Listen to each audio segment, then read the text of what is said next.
Welcome to T ten cricket association. जैसा कि आप सभी को पता है कि सीनियर टी10 चैंपियनशिप 2025 शुरू होने वाला है अक्टूबर 27 से, जिसकी तैयारियां चल चुकी हैं। हर एक टीम ने कमर कस लिया उस एडिशन के लिए। हमारे साथ मौजूद है टीम हिमाचल प्रदेश के कैप्टन मिस्टर सचिन यादव जी। सबसे पहले तो सचिन, स्वागत है आपका। Thank you. सचिन, अगर हम बात करें इस एडिशन की तो फिर कैसी तैयारियां हैं आपकी?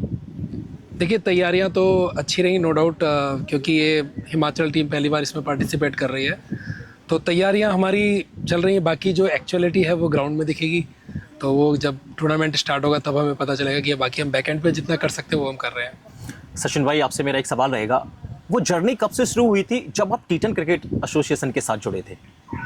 देखिए, टी10 क्रिकेट के बारे में जो हमारी जो टी10 क्रिकेट एसोसिएशन, इसको मुझे पिछले कई सालों से पता था। बस ये था कि एक मौका नहीं मिला, लेकिन एक सौभाग्य से मुझे पिछली बार दिल्ली से खेलने का मौका ही नहीं मिला, बल्कि बतौर कप्तान खेलने का जो मौका मिला उसमें मुझे काफ़ी कुछ सीखने को मिला। और मुझे लगा जो क्रिकेट मैं बचपन से खेल रहा हूँ और एक अच्छे प्लेटफॉर्म की तलाश कर रहा हूँ, जो कि मुझे नहीं मिल पाया अपने शुरुआती दौर में, कुछ जिम्मेदारियों की वजह से, या कुछ पैटर्न ऐसा था जो हमारे देश में जो क्रिकेट चल रहा है कि आपको जल्दी से चांस नहीं मिल पाता है। तो यहाँ पे वो चीज़ें मिली, उस लेवल की मिली हैं, और जिसकी वजह से मैं जुड़ा हूँ। और इस बार मैं हिमाचल की टीम की तरफ से आ रहा हूँ। आपसे एक पर्सनल क्वेश्चन पूछना चाहूँगा, क्या एक अच्छा क्रिकेटर अच्छा लाइफ पार्टनर भी होता है? क्रिकेटर लाइफ पार्टनर, ये एक डिफरेंट एंगल हो गया है। अगर आप मुझसे पूछेंगे तो मेरा लाइफ पार्टनर क्रिकेटर नहीं है, तो मैं नहीं बता सकता हूँ। हाँ, लेकिन अगर क्रिकेटर होता तो नो डाउट फिर ट्यूनिंग एक अच्छी होती। कहीं ना कहीं क्रिकेट खेलने के लिए जो दिक्कतें होती हैं, कई बार आपको रोका जाता है कि नहीं जाना, ये चीज़ें जनरली जो सबके साथ होती वो नहीं होती फिर इतना। मेरा सवाल था कि जैसे आप अपने नॉन स्ट्राइकर के साथ मेंटेन करके चलते हैं, टीम के साथ कॉम्बिनेशन मिला के चलते हैं, क्या वही कॉम्बिनेशन आपकी फैमिली में भी देखने को मिलता है? वो सीख मिलती है कि कैसे सिचुएशन को हैंडल करना है? देखिए, ये तो करना ही पड़ता है, आपके पास कोई और ऑप्शन भी नहीं होता है। इसके अलावा आपको गेम खेल रहे हैं तो भी आपको वहाँ पे ये मेंटेन करना है, और आप पर्सनल लाइफ में तो भी ये मेंटेन करना है। तो क्रिकेट से बहुत कुछ सीखने को मिलता है। आपको डिसिप्लिन सीखने को मिलता है, आपको पेशेंस सीखने को मिलता है। कई बार आप शॉर्ट टेम्पर्ड हो जाते हैं, कई चीज़ें होती है, लेकिन यहाँ पे वो सब चीज़ें हैं कि आप फ्रस्ट्रेटेड हो रहे हैं, लेकिन आपको कैसे कंट्रोल करना है, काम रहना है, और आपको रिजल्ट के लिए वेट करना है, तो वो करना पड़ता है। कुछ बदलाव आते हैं रियल लाइफ में क्रिकेट खेलने के बाद?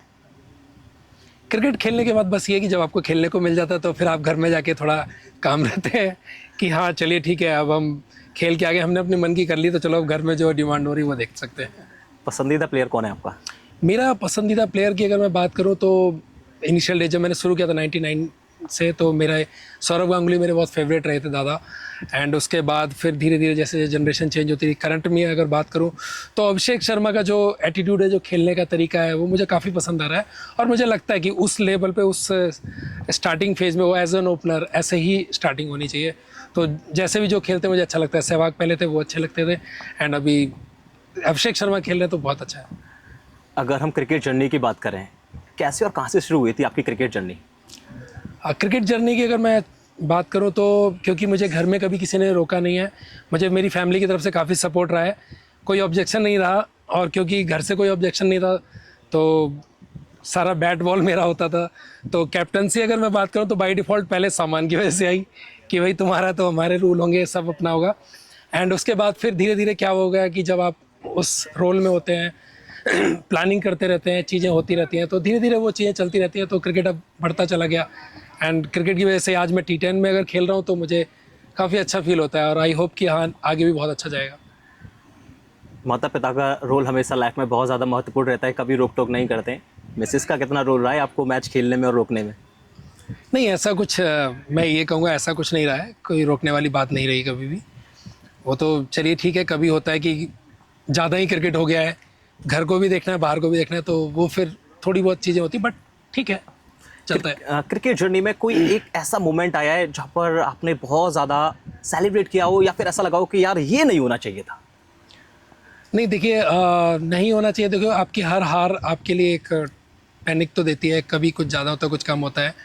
और एज एन टीम कैप्टन अगर मैं बोलूँ तो आपकी हर हार दुख देती है, क्योंकि सिर्फ आप अकेले ही नहीं कर रहे होते हैं, आपकी पूरी टीम को आपको जवाब देना पड़ता है, तो दिक्कतें होती हैं। सेलिब्रेशन की बात करूँ तो काफ़ी टूर्नामेंट मैंने जो एक इनिशियल लेवल पे खेले हैं उनको जीता भी है, और एक बार जब आप कई बार कुछ जैसे यूपी की टीम इसमें है जो कंटिन्यू जीत रही है, तो उनके साथ जिस हिसाब से वो कंटिन्यू जीत रहे हैं, एक प्रेशर रहता है कि हाँ आपको मेंटेन रखना है, एज एन विनर रहना है, तो वो चीज़ का एक प्रेशर रहता है। तो मेरे साथ भी ये चीज़ें हो चुकी हैं, लेकिन क्योंकि जब ऐसे हारते तो बड़ा दुख होता है, तो अभी आगे भी कोशिश करेंगे कि हाँ उनका सफ़र तोड़ा जाए, कोशिश करेंगे। आपके हिसाब से बतौर प्लेयर खेलना ज़्यादा ईजी है या बतौर कप्तान?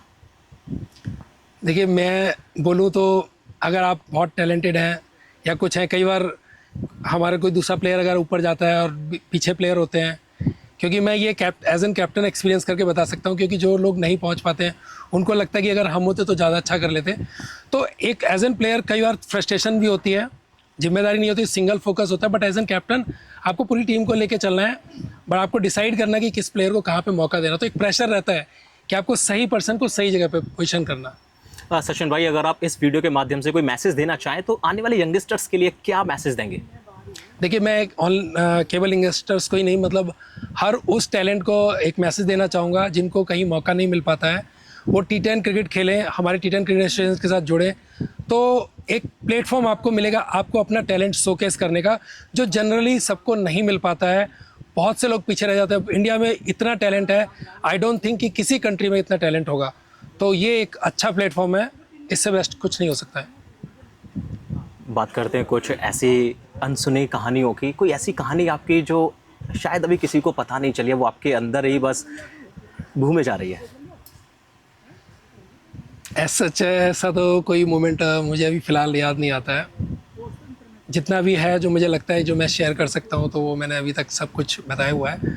बाकी हाँ, एक खिलाड़ी के तौर पे अंदर एक मंथन चलता रहता है कि हाँ, कि काश मैं और अच्छा खेल लेता, काश मैं और अच्छी जगह पे हो जाता, काश मैं शुरुआती दौर में जाता, क्योंकि एक एज फैक्टर आ जाता है तो वो चीज़ें थोड़ी सी करती हैं, तो वो चीज़ें चलती रहती हैं, उसमें कुछ नहीं कर सकते। एक आखिरी क्वेश्चन, थोड़ा सा पर्सनल होगा सचिन जी आपके लिए। संडे का समय, फ्री समय, एक तरफ आपका पसंदीदा इंतज़ार कर रहा है, दूसरी तरफ क्रिकेट आपका इंतज़ार कर रहा है, आप कौन सी लाइन में जाना पसंद करेंगे? देखिए क्रिकेट मेरे लिए तो फ़िलहाल ऐसा है कि मैं किसी तरह कंप्रोमाइज़ करके, प्लान आउट करके क्रिकेट खेलने चला जाऊंगा, बाकी बाद में देखूंगा। क्योंकि उनके लिए तो और भी दिन बने। बिल्कुल। एक लाइन में T10 क्रिकेट एसोसिएशन को कैसे संबोधित करेंगे? क्रिकेट एसोसिएशन की अगर मैं बात करूँ, T10 क्रिकेट एसोसिएशन जो हमारा है, ये एक वो अपॉर्चुनिटी है कि जिसको आप ग्रैब करके अपनी लाइफ में जो एक चांस जो नहीं मिल पाया उसको दोबारा गेन कर सकते हैं, और ये सबसे बेस्ट अपॉर्चुनिटी है। और कोई स्पेशल मैसेज यंगस्टर्स के लिए कि कैसे आप प्रयास कर सकते हैं, क्योंकि यहाँ पर वो कार्य किया जा रहा है जो शायद कहीं पर नहीं हो रहा है? देखिए कोशिश करते रहिए, बस ये सबसे बेस्ट है, और आप हार मान के बैठ जाएंगे तो फिर कुछ हो नहीं सकता है। कोशिश करने वालों की कभी हार नहीं होती, ये तो सीधी सी बात है। तो आप कोशिश करते रहिए, जहाँ मौका मिले खेलते रहिए। ओके सचिन यादव जी, बहुत बहुत शुक्रिया आपका हमारे साथ जुड़ने के लिए, और बहुत बहुत शुभकामनाएं आपके आने वाले एडिशन के लिए। तो हमारे साथ जुड़े थे हिमाचल प्रदेश के कैप्टन मिस्टर सचिन यादव जी, और 27 अक्टूबर से शुरू होने वाली ये टीम जल्दी आपको एक्शन में नजर आएंगी।